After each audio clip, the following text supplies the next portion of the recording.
I'm sure that at least one of these situations is very familiar to you.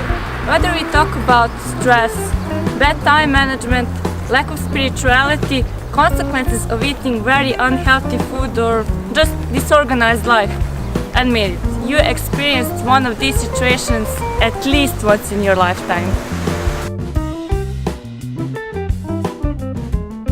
So, come to Slovenia this summer to our youth exchange called All in the Right Amount, and we will figure out these things together.